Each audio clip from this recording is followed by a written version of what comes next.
भारत में tattoo government job में allow क्यों नहीं होते? और क्या आपको ये पता है कि इस दुनिया की सबसे स्ट्रॉन्गेस्ट बियर कौन सी है?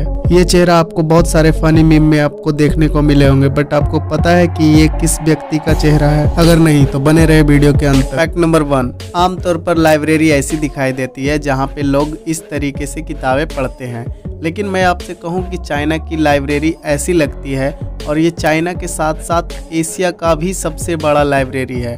और इस लाइब्रेरी में 37 मिलियन यानी 3 करोड़ 70 लाख आइटम से भी ज़्यादा मौजूद है, और ये चाइना के बीजिंग में। फैक्ट नंबर 2, क्या आपको ये पता है कि दुनिया की सबसे स्ट्रॉन्गेस्ट बियर कौन सी है? मतलब जिसमें सबसे ज़्यादा अल्कोहल कंटेंट होता है वो ही सबसे स्ट्रॉन्गेस्ट बियर माना जाता है। तो इसके हिसाब से दुनिया का सबसे स्ट्रॉन्गेस्ट बियर स्नेक वेनम है, जिसमें कि 67.5% अल्कोहल कंटेंट होता है, और नॉर्मल बियर में सिर्फ 4.5% ही अल्कोहल कंटेंट होता है। तो इस हिसाब से आप अंदाज़ा लगा सकते हैं कि ये कितनी स्ट्रॉन्ग बियर होगी। फैक्ट नंबर 3, आपने ऐसे 1 रुपये के सिक्के पे ये सिंबल देखा ही होगा। इसे INR यानी कि इंडियन रुपी का सिंबल माना जाता है, लेकिन आपने कभी सोचा है कि ये सिंबल किसने बनाया? इसे सबसे पहले उदय कुमार जी ने बनाया था, और वे IIT गुवाहाटी के डिजाइनिंग हेड बन चुके हैं। और ये सिंबल देवनागरी लेटर र से निकाली गई है, और ये सिंबल लैटिन R और देवनागरी र को मिलाकर बनाई गई है।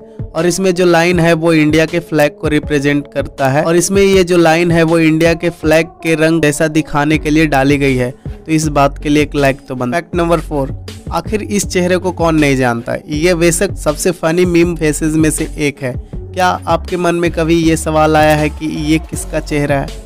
बेशक ये बनावटी नहीं है, और ये असलियत में चाइना के याओ मिंग, जो चाइना के प्रोफेशनल बास्केटबॉल रिटायर्ड प्लेयर, और ये एक इंटरव्यू के दौरान इसी बात पे हंस पड़े और इनका ये चेहरा वायरल हो गया था, और कुछ लोगों ने इनके चेहरे का इस्तेमाल मीम के रूप में किया, जो कि पूरी दुनिया में वायरल हो गया। फैक्ट नंबर 5, एक 7 साल की बच्ची है जिसका नाम ओलिविया फ्रेंसवर्थ है। ये पहली एक ऐसी रेयर केस था जिसको कि क्रोमोसोम 6 हुआ था, जिसे देखकर डॉक्टर का भी होश उड़ गए थे, क्योंकि ना तो इसे भूख लगती थी, ना ही पेन होता था, ना ही इसे सोने की कोई नीड होती थी। 2016 ईस्वी में इसे एक कार ने हिट किया था और 100 फीट तक खींची चली गई थी, पर फिर भी इसको बिल्कुल पेन नहीं हुआ था। गजब। फैक्ट नंबर 6, आप सभी स्कूल या कॉलेज में एग्ज़ाम तो देते ही होंगे, लेकिन क्या आपको पता है कि सबसे पहले एग्ज़ाम किसने इंट्रोड्यूस किया था? मतलब कि सबसे पहले एग्ज़ाम किसने लिया था? तो सबसे पहले हेनरी फीजल नाम के एक इंसान ने इंट्रोड्यूस किया था एग्ज़ाम को। फैक्ट नंबर 7, 1941 ईस्वी में ग्लूमी संडे नाम का एक ऐसा गाना आया था जिसे सुनकर लोग आत्महत्या कर लेते थे। इस गाने को दुनिया का सबसे मनहूस गाने का उपाधि दी जाती है। आपको यह जानकर हैरानी होगी कि इस गाने का इतना खौफ था कि इसे BBC के द्वारा बैन कर दिया गया था। ये 62 सालों तक पाबंदी जारी रही थी, और यह गाना कई लोगों के मरने की वजह बना था। इस गाने में इतना दर्द था कि कई लोग गाने को सुन करके सुसाइड तक कर लेते थे। फैक्ट नंबर 8, एक दिन में सबसे ज्यादा पेड़ लगाने का वर्ल्ड रिकॉर्ड भारत के नाम है। मध्य प्रदेश के नर्मदा नदी के किनारे 1.5 लाख लोगों ने तकरीबन 60 मिलियन पेड़ लगाए थे, जो कि एक दिन में सबसे ज्यादा पेड़ लगाने का वर्ल्ड रिकॉर्ड है। फैक्ट नंबर 9, अच्छी नींद लेने के बाद भी अगर आप थका महसूस कर रहे हैं तो आपके शरीर में पानी की कमी है।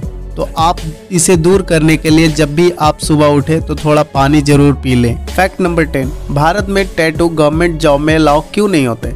असल में दोस्तों, बहुत कम लोगों को पता है कि भारत में मौजूद कुछ गवर्नमेंट जॉब जैसे bank clerk, engineering service, PWD और अन्य कई डिपार्टमेंट में टैटू अलाउ होते हैं। लेकिन बात अगर IPS, IAS, Indian defence, Indian army, navy, IFS और कई तरीके की गवर्नमेंट जॉब्स की बात की जाए तो वहाँ टैटू बिल्कुल अलाउ नहीं होते। लेकिन आखिर ऐसा क्यों? इनके पीछे बहुत से कारण हैं, लेकिन पहले कारण की बात की जाए तो वो है डिजीजेस। तो बहुत सारे टैटूज बीमारियों के कारण बन जाते हैं, जैसे कि स्किन कैंसर, हेपेटाइटिस B और टिटनेस डिजीज आते हैं, जिसके कारण पॉसिबिलिटी जनरेट हो जाती है कि वो इंसान को आगे टाइम में भी वो अनफिट हो सकता है। वो डिपार्टमेंट जिसमें कि इंसान को फिट रहना काफ़ी ज़्यादा इम्पोर्टेंट हो जाता है, तो उन सभी सेक्टर्स में टैटूज़ की वजह से कोई भी डिपार्टमेंट इतने बड़े स्केल पे रिस्क नहीं ले सकता है। इसी कारण से बहुत सारे डिपार्टमेंट में टैटूज़ को पूरी तरीके से बैन होता है। अब अगर बात दूसरे कारण की जाए तो वो डिसिप्लिन है।